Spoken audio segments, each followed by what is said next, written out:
Jazz hands, jazz hands. Hello, everyone. Welcome to Sunday night. You made it through yet another week in 2021.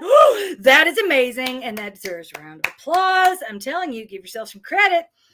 All this has been nothing good. Basically, nothing good. So this is my favorite time of week. It's where I get to blow smoke directly up your rear end. Whoop, whoop, whoop. And I hope you've been looking forward to it as much as I have. But before we get into the questions, there's a little note.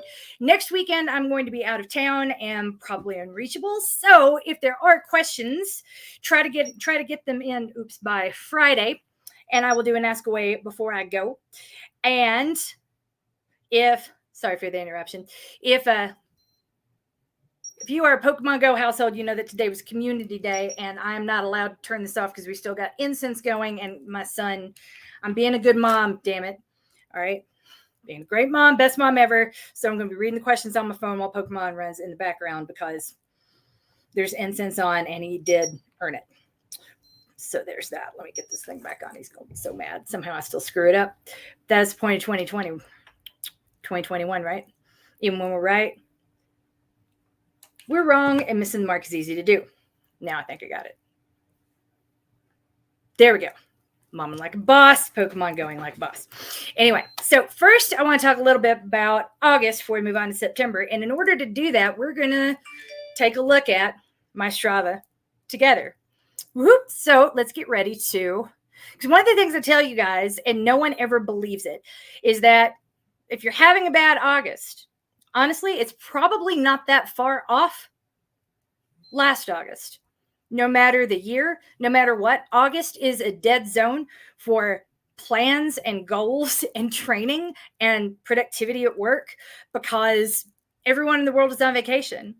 For a lot of places, work just slows down. I remember the markets were a dead zone back when I worked on Wall Street. Like August was miserable. No one wanted to come to work because there was nothing to do. And I understand that getting paid to do nothing might sound interesting, but then you'd have to talk to your colleagues. And none of us really wanted to do that. We're good to each other. So before we go any further here, I'm going to bring this up and change the screen so you can see what I'm going through over here. So this is my Strava. If you don't yet follow me, feel free. You can. I put picky little pictures and stuff. Let Brittany choose. That's how I feel about it at the moment. There's my rainbow pants that got me out the door last week. Very excited. That was probably my favorite Poshmark score ever. But when you come down here, if you have premium like I do, this is the whole year. So here's this week. Here's August 2021. Here's August 2020. Look at that. I have not been very proud of myself this August because who has been? But when you take a look, it's like, dang, yes, I'm doing more than I thought I was. And granted, that's partially because I also have the Peloton. And so I can do more indoors than I could last year. And it's hard to give myself credit for that because I'm so used to thinking in terms of my runs. Oh, I haven't run in a week. Well, we've had really bad smoke here for a week, so going outside wasn't a great idea. I would argue it was probably not the best idea to do it today. I've been coughing and sneezing ever since I got home. I'm sorry. I know this is so annoying. This noise. Things we do for our children. Anyway, so you can see for biking, I did not have the Peloton a year ago, so there's no comparison here. Distance in 2021, if I was going to compare it to 2020, there's nothing to compare it to. Now, when we go to runs, comparing it, 2020 distance, almost 900 miles. So far, not bad. Not bad at all. So if we go back again, 2020, this is for the whole year. 2021, even though I haven't been running anywhere near as much in my brain, I'm not that far behind my yearly total for 2020. And take a look at my average distance per week. It's not that bad either. It's not zero because in my brain, it's still zero. Just like you, I've been trained to be like all or nothing. It's either improving or it's not. And I see those numbers going down or I'm like, well, I haven't done things in a while. It's easy for the guilt to set in. It's hard to give ourselves credits for what we do. And I'm like, wow, I've done so much more than I have given myself credit for here. There's no way I'm running a mile in 7 minutes right now, guys. It's not happening. And I'm not running a 5K in 12 minutes, let alone 10K in 30. This is, I don't know where this comes from. I used to be really fast. This is not MK today, y'all. We are not there now. Anyway, so when I take a look objectively at subjectively is when you're doing your head and it's subject to review, and you're probably lying to yourself and you're totally wrong. It's based on emotions, not numbers. So all I feel is what I haven't been doing as much of as regularly as I would like, because I'm not rolling out of bed every single morning and going for a run the way that I did most of my life. But because I'm thinking about what I'm not doing, I'm not giving myself credit for what I have been doing, and I've been pretty consistent.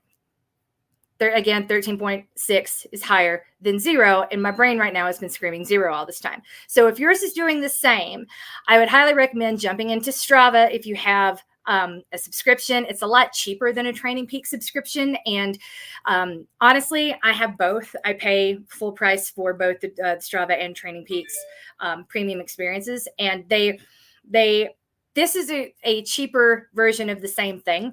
So if you were like cash strapped and you could afford one of the two, this is the one I would go with. And this is why. Those comparisons year on year and the trends jump out a lot at you a lot faster than they do on Training Peaks. So you can do that year on year comparison. So anyway, it turns out I've been doing more than I thought I had. And when I go to last year, like, yes, overall volume was way higher, but you know what? Once again, it's not that far off. There we go. 8 miles. It wasn't brilliant. It's never brilliant. 8.8, 20, 23. But at this, and again, 19. But again, back then I had no Peloton, so it was run or bust.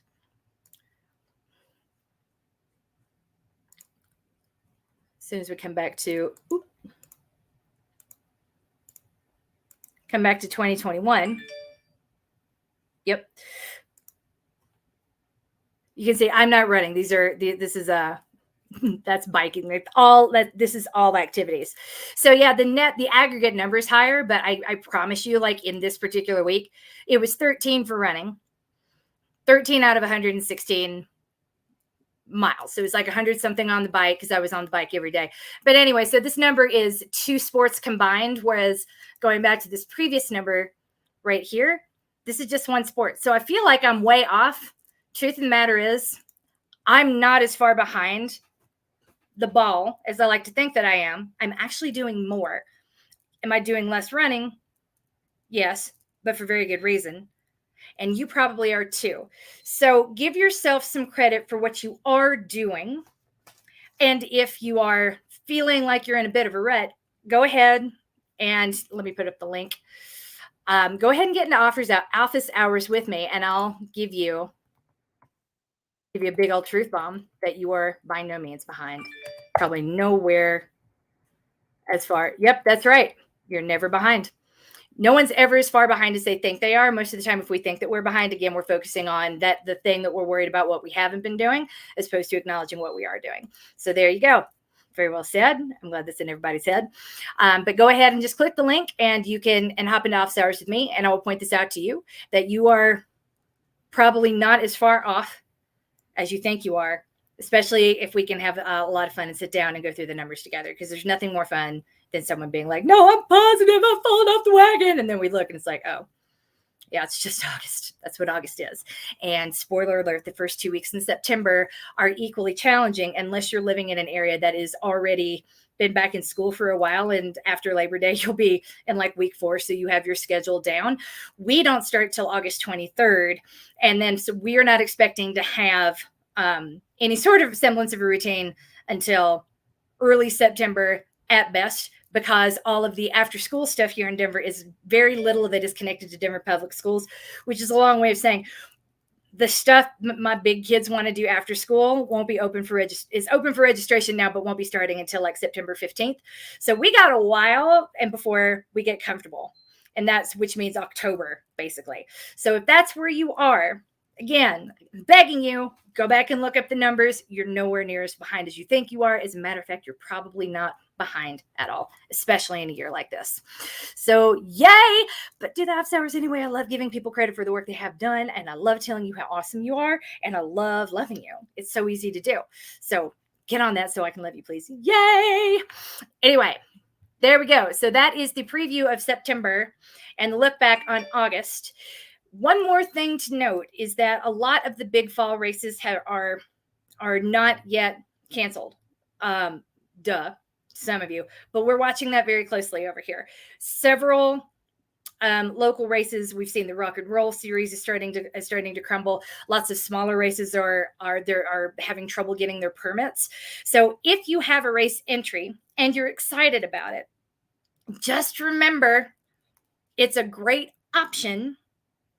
And if you're not able to exercise it, it has nothing to do with you. Go ahead and start thinking in your mind, if I can't do this thing that I wanted to do and I'm excited about, what would I like? What, if anything, would I like to do instead? So Brenda Haskell just came back from the Dolomites in Italy. And I'm like, there is nothing you could do for the rest of the year that's going to compare to that. Everything is going to be and the ice cream is not going to be anywhere near as good. So let's get real. Anything you do is you're going to be compared. The next trip you take, you will be comparing it to the trip you just took. So let's try to make that trip special in a very different sort of way, because the race that she's probably going to run is probably not, that she had been planning to run, is probably not going to happen.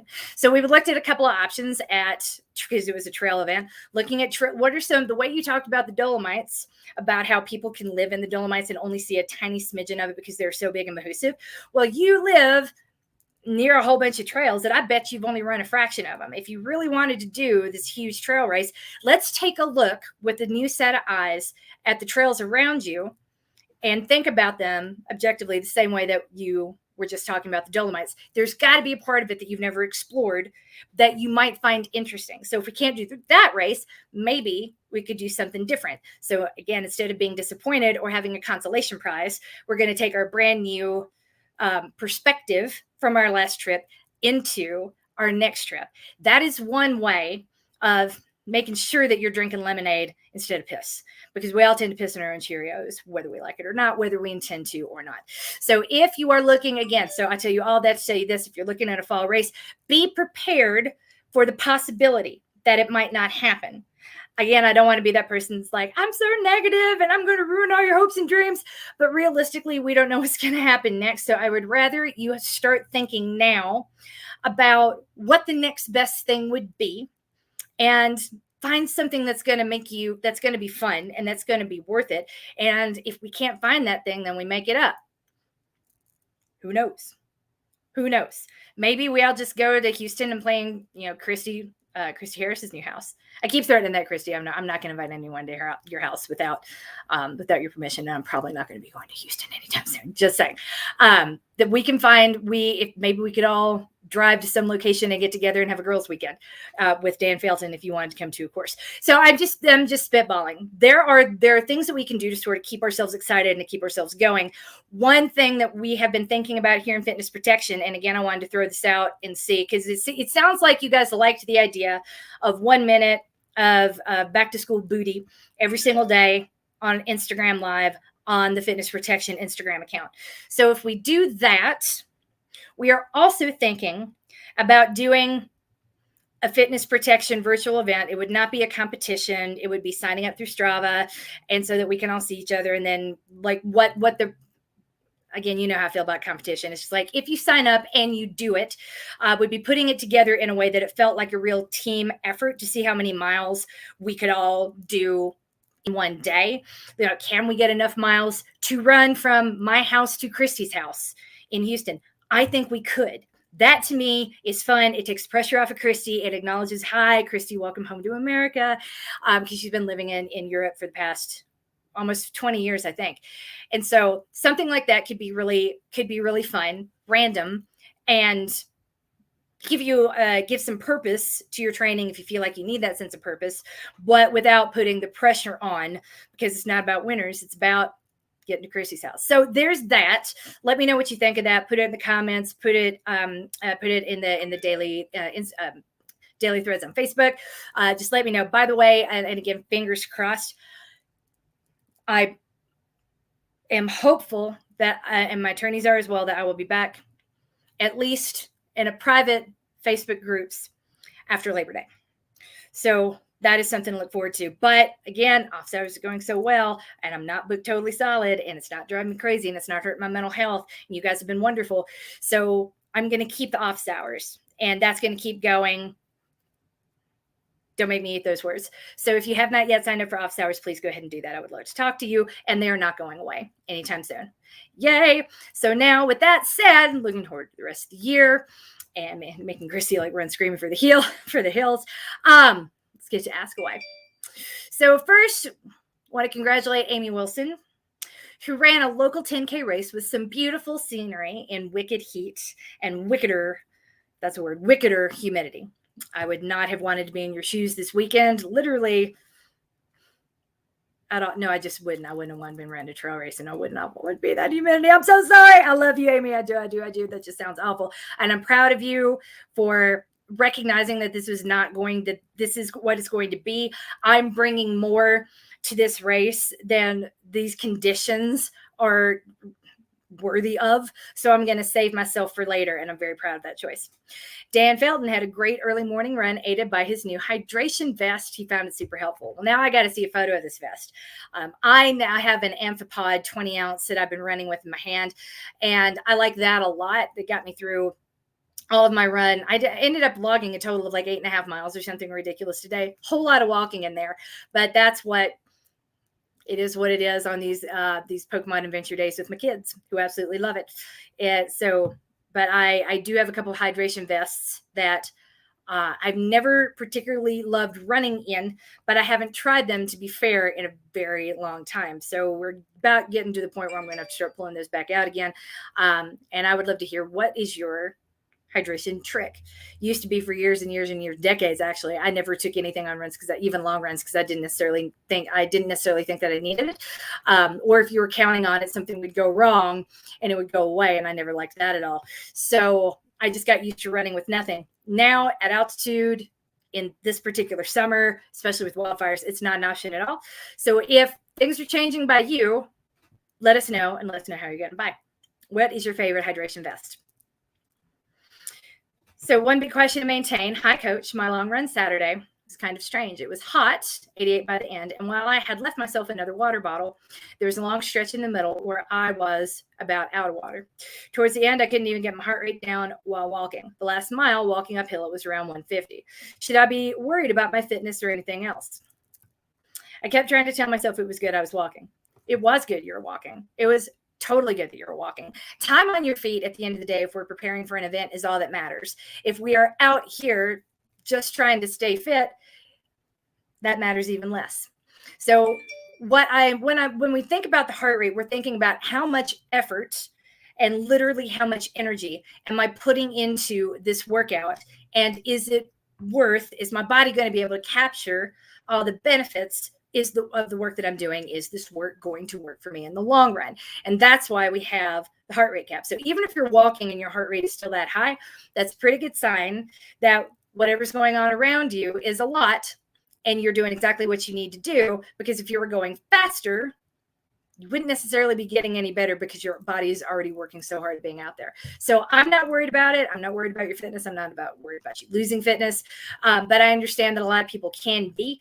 If you can shuffle at that pace without tearing up your Achilles tendons, your calves, because for a lot of people who are quad dominant and whose glutes aren't firing the way they're supposed to, one of the signs of knowing that is that when you slow down, it hurts a whole lot more in your calves, because your calves are doing the work that your glutes are supposed to be doing. So there's a thought. So if you aren't, get ready for back to school booty. We're going to be starting that pretty soon in September, and it's going to be free. It's just going to be there every day. We're all kind of in this together, and who knows if we have enough people joining live when it happens and just doing it with me and can take a picture of like, this is what I interrupted to bring my to do back to school booty. That could be, I don't know, we might have some fun contests with that as well. We shall see. But no, I'm not worried about walking. I'm worried about cramping. I'm worried about things going wrong further down south because things aren't working where they should be, like your glutes. So that is going to be more of a concern than what you just laid out right here. Walking is fine, especially in this nasty air. Final note, if you aren't doing this now, if you're out west like I am, look at the AQI, the air quality index. It is bad. It has been bad right now. Look at the normal ranges. Go back and look at my look at the blog post that I wrote about running in smoke, training during wildfire season, and give a good look at those and a good think about, like, what is it you're asking your body to do right now? And if we can do it inside until the smoke was supposed to be gone on Friday, and it just isn't. I was coughing a lot when I was outside today, more than I should have been sneezing too. So when I came home and looked at the AQI, I'm like, well, that's what I get for not watching the news and not looking at this key index before going outside for as long as I was outside today. So to tell you this, looking at that number if you have the option for an indoor workout, looking at that number can spare you the trouble of a bad, unsuccessful outdoor workout if you have the option to come in. So there you go. That's all I have to say. Pretty much about everything at the moment. And if you happen to be coming to Denver, if you're in Denver, do let me know. I would love to run for you. I'm so excited that we have a special guest. One of our fitness protection people is in Denver this week. And I am so excited. She's going to be doing Monday motivation for us. And I get to see her tomorrow afternoon. Yeah. That is huge for me. I love meeting you guys because, not only is this pandemic going on and I don't get to see enough people, but if you are in town for any reason, please don't hesitate. I want to see you. I would love to meet you in person. I would love to give you a big old hug. Please let me know that you're coming, okay? Yay! You are coached. You are loved. Let's go through this week and keep winning at life, y'all, because we are almost 3/4 of the way through this year. I don't know how that happened, but the fact that you're still here is a testament to how strong you are and how much of a badass you have always been. I have no doubt that streak will continue, whether you've been running outdoors or not.